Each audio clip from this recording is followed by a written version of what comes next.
Nah, because all I got is old man beats and you're not built for Hey, listen. It's gonna be a lot of young guys coming up here and they ain't gonna want to rap on that. I'm trying to tell you, it's changing. Yo, look. It's changing. I hope they change. It's changing, bro. I hope they change. But as I've seen with all you little young motherfuckers that think you nice. Yeah. He is pretty nice. You nice. Yeah, I'm good.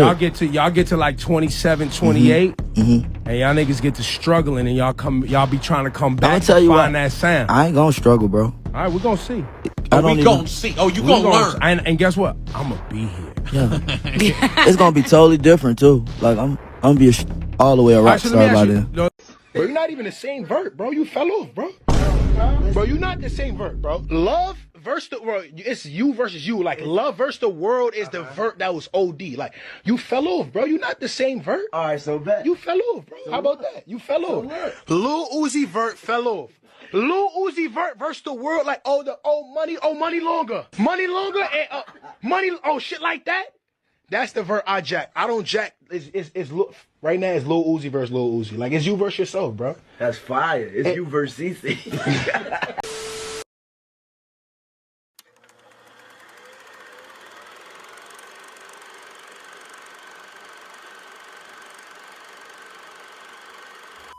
There was a time when Lil Uzi Vert had the music game in a chokehold, from dropping hits like XO Tour Live to going platinum with Love Is Rage 2. Uzi wasn't just making hits, he was shaping the future. His sound, his energy, his style, everything about him screamed purple swag. He had the streets, TikTok, the charts, and even the festivals going wild, with this iconic moment being him stage diving so high up on the speaker.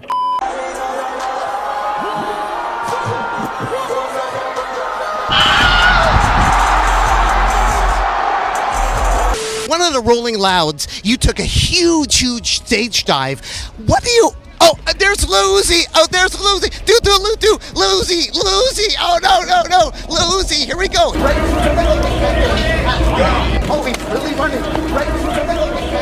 But somewhere along the way, the momentum started to slow down. After Eternally Take finally dropped in 2020, after years of hype, it felt like the magic was starting to fade away, being that the fans got what they wanted. Sure, the album had some bangers, but fans started to notice the spark wasn't hitting the same. We have literally nothing to show for it in terms of artistic progression, as he is delivering to us the same tiny voice, buried in the mix, the same references to designers, diamonds, watches, this little bitch, that little bitch, this little bitch, that little bitch, the same sort of auto-tune, the same triplet flows, the same repetitive refrains. And of course Uzi is singing all over this record too, but whenever he does manage to bust out a good vocal line, he doesn't structure it into a song that's all that catchy or enjoyable. So he either repeats something ad nauseum to the point where it loses its flavor, or it just ends up blending in with everything else and doesn't really, I don't know, hold that much significance. Most of the time it just seems like Uzi is riffing all over this record, riffing vocally, riffing topically, which is a pretty massive disappointment for this record, not only because we waited 3 years for this, but also there's so much about this LP that is trying to tell the listener they're listening to something deeper than this actually is, whether it be the colorful alien ship cover, the slightly more atmospheric and experimental production, as there are a few beats here that are laced with these really odd vocal samples or are maybe a little industrially tinged. And then there are all of these inter-song skits where Uzi is maybe on some sort of intergalactic journey he wasn't planning on. He's reacting very generically to all of these sound effects happening around him, like, what's this? What's going on? Where am I? Oh. I guess there's at least a progression to it, as toward the end Uzi gets on the phone and is talking about, oh man, this crazy thing happened. I gotta put out my album. It's a very weird story because you can't really glean a whole lot from just listening to what is happening in the moment, as Uzi is just like reacting like an NPC with like very generic scripted text to all of these occurrences. Like, he doesn't really go into detail with much. And when you drop something that's been delayed for that long, the pressure is insane, it's incredible. People expect the masterpiece of the decade, but it comes out trash, like the Playboi Carti Hollywood album, as fans expected the version 2 songs to drop for real. Got the snippet. People were hating on this, I'm not gonna lie. I gotta listen to it again to see if I like how I feel about it. But a whole lot of Red V2. This is from 2020.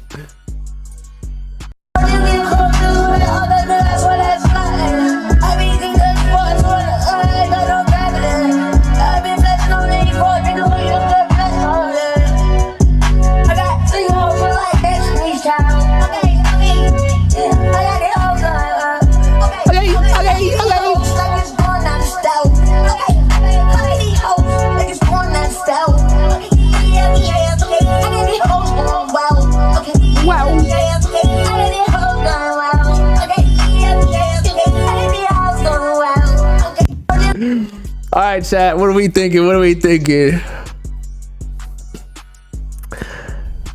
This is the real Cardi. Yo, okay.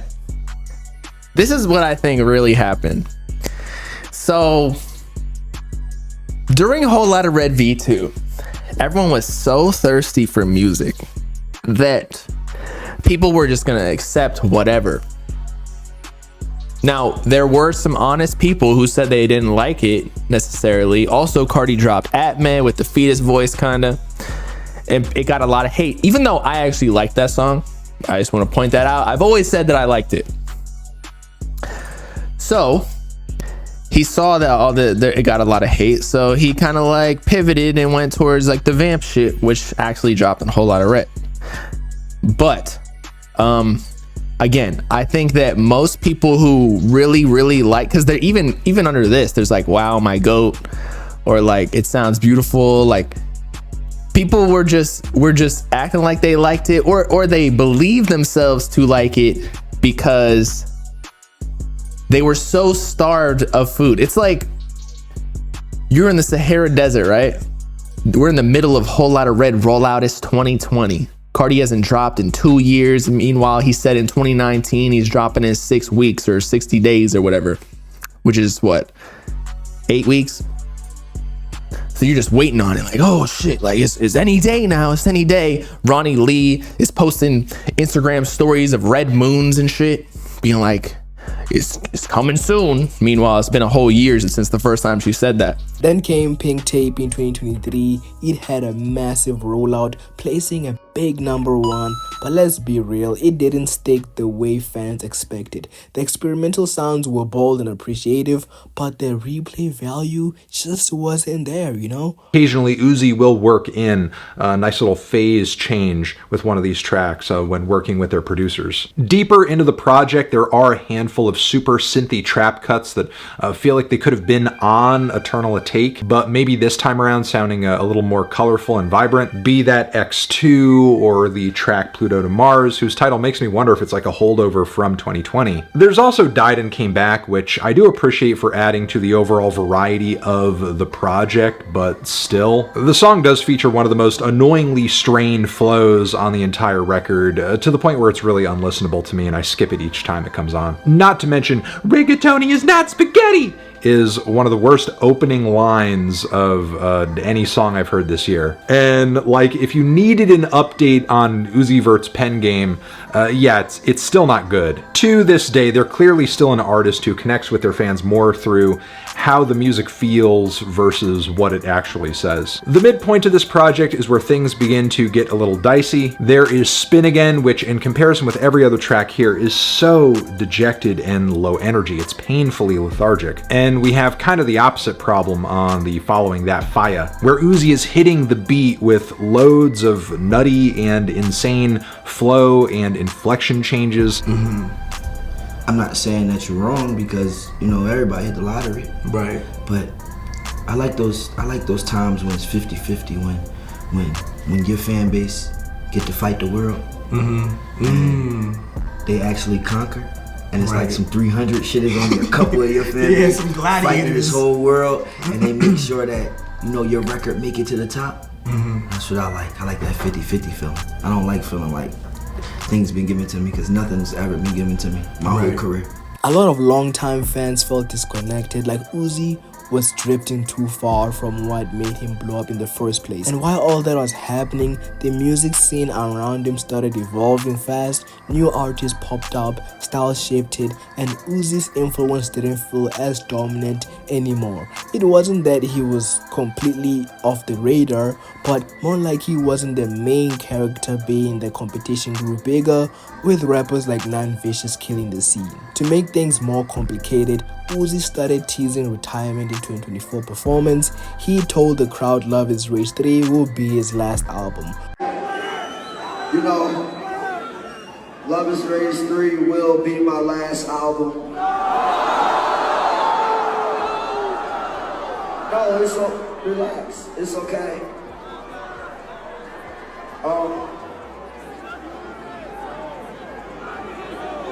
After Love Is Rage 3, I guess I will go on another tour for Love Is Rage 3. But after that, I want to try to live a normal life. It's also worth mentioning how inconsistent things became. The delays, the leaks, the changing album names, it all left the fans confused and frustrated. Even the hardcore supporters started to feel like they were being left in the dark. So did Uzi fall off? Did Uzi the midget fall off? Not completely. He still got talent, still has fans, still posts massive numbers, but in terms of mainstream dominance and cultural relevance, he's definitely taking a step back, I ain't gonna lie. In my opinion, rappers like Lil Uzi Vert, Playboi Carti are so caught up in trying to jump into trends instead of focusing on what the true audience want, because it shouldn't be that hard to drop 1629. Like, Carti and Uzi are rich and won't have to worry about their album flopping in sales. It's just they're so caught up in sales and their image to a point of sacrificing the authenticity for first week sales. Is there any truth that there might be a Uzi Playboi Carti collab project in the works? Is that something that's coming? Nah, we go crazy. Like, I know you guys fuck with each other. You obviously got the joint together on the project, but is that something that, like, how many records do y'all have together that we haven't heard that are just sitting on a hard drive somewhere? Like 100. 100? Yeah. Jesus. We've been recording since like 2015, you know what I'm saying? So we just like, we know what we gotta do. We know what we capable of. It is what it is. That's like 10 albums worth for the record. Yeah. That's crazy, man. We ever getting 1629, man? Yeah. We getting it? All right. Whether Uzi bounces back with Love Is Rage 3 or fades further depends on if he can really tap back into that hunger and authenticity that made him immortal in the first place. Only time will tell. Enough yapping. Comment down below your thoughts. Peace. I'm gonna tell you something. Nowadays, because I know this is my life, I'm way more nervous than what I used to be. I ain't never do it like this. I could just drop music and then just leave. So it's like an added pressure that you're conscious of. It's different now. I like it though. A big thing about you is that you never want to appear old, or you feel like old is simple. It's not that. It's like if you allow yourself to get old, what's creative about that? Like, what's old means that it was new at one time, but you allowed it to go through that process to be extinct. Like, who the f? Like, never. I will never ever be extinct. I will always be this. You will always remember me as this. When you see me like this, take a picture. Cause after that, never change. I'm always gonna be like this. Bye, have a great time.